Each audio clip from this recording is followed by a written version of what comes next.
sebagai fighter veteran, kan Rudy dia emang veteran fighter, sudah pengalaman banyak. Dia harus di atas itu. Iya, He has to be above that. Kalau Perez emang nakal, dia mulai pukulan belakang. Kalau seperti Rudy, kalau seperti orang tua, ya udah dia bilang, loh, dorong aja dan Fight lagi. tegas aja.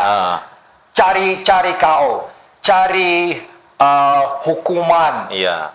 Jangan komplain ke wasit.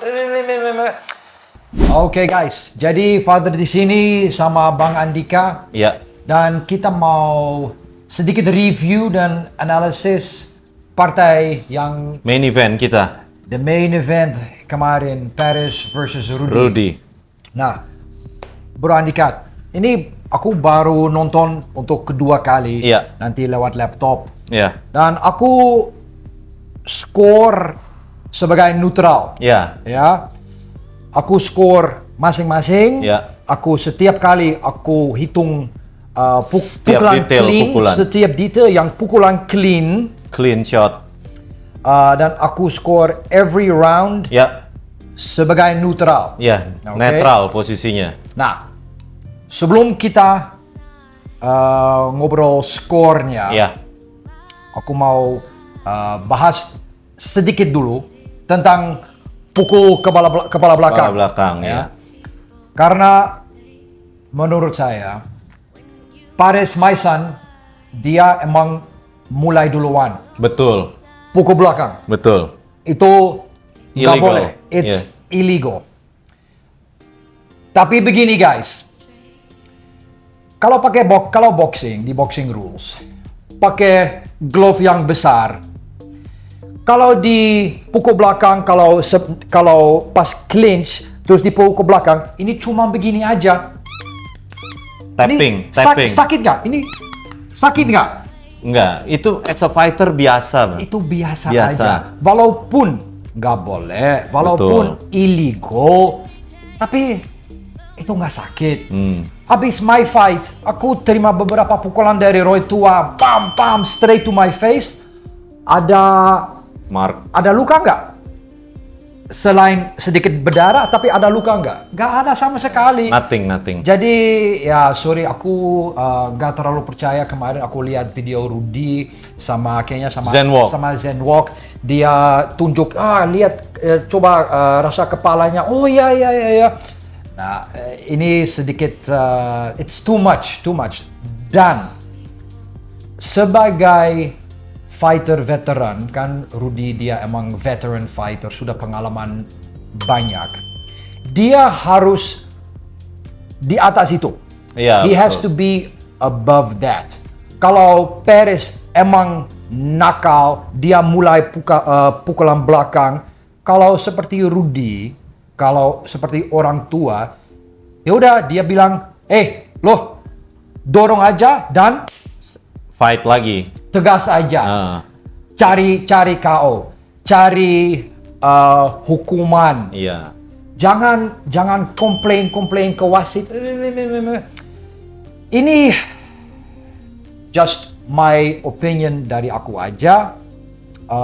Dan sebenarnya dua-duanya terlalu banyak Drama. Yeah. Terlalu banyak omong.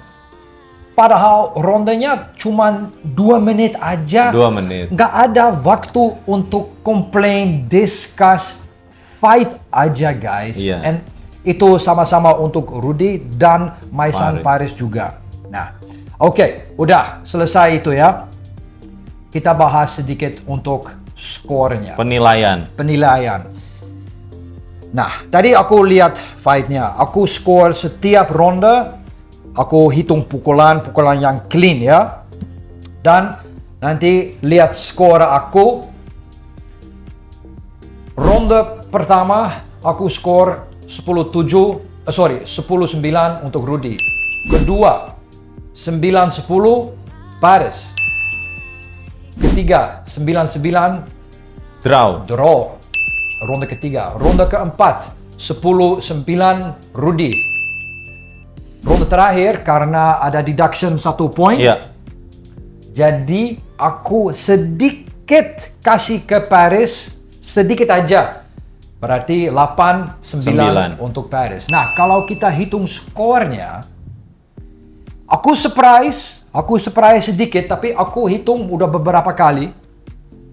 Dan akhirnya skor aku 4-6. Jadi draw. Nah, mungkin Father salah.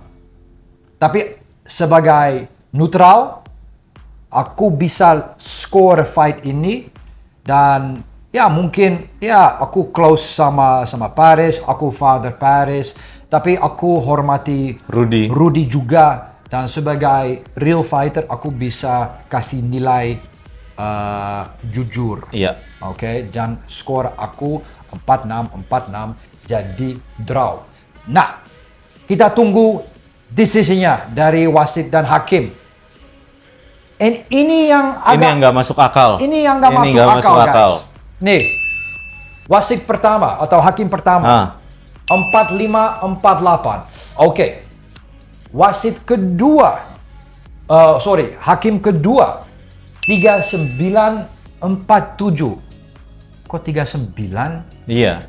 39 dari mana ya? Dibagi 5 ronde. Itu nggak sampai 8 points. Kemana angkanya? Itu angkanya dari mana? Terus hakim ketiga 45-46. Oke.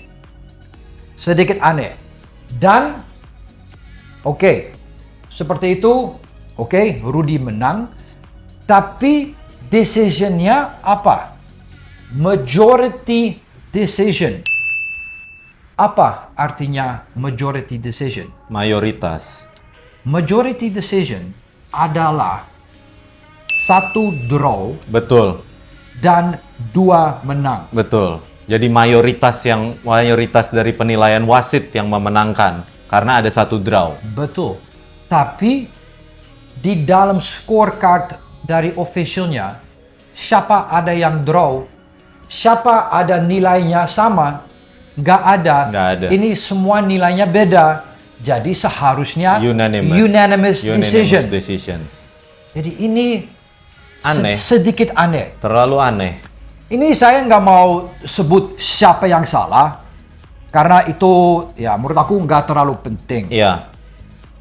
Tapi ini nggak masuk akal. Nggak masuk akal. Apakah ini ada sabotase? Siapa tahu ya. Tapi something is fishy here. Dan sekali lagi guys, mungkin Father salah lihat, mungkin skor aku salah, mungkin gak masuk akal juga, nggak apa-apa. Ini my personal opinion ya. Mungkin kalian ada opini lain. Tapi the official decision yang kasih 39 itu mathematically gak bisa. Dan mind if I nambahkan sesuatu. Jadi pas face to face, Rudy bilang bahwa kalau saya mau menang, saya harus menang KO karena harus ada di sini ada home decision. Bahkan Rudy tahu bahwa sebagai seorang tuan rumah, pasti tuan rumah harus selalu diunggulkan. Itu semua terjadi di seluruh dunia pun begitu, di dalam setiap pertandingan tinju. Tapi kenapa tuan rumah kali ini tidak diunggulkan? Itu menjadi pertanyaan. Ya, mungkin karena Rudy emang menang. Mungkin. Kan, kalau emang fair, mungkin wasitnya lihat fight-nya, jadi Rudy menang, berarti ini fair banget. Betul. Kan kita kalau promosi ini nggak main. Ya. Ya kan?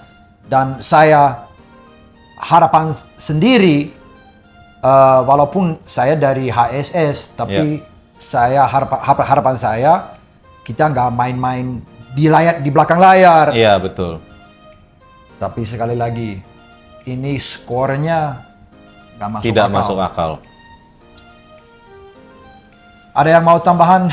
Nggak ada. Itu aja. Semua intinya tidak masuk akal.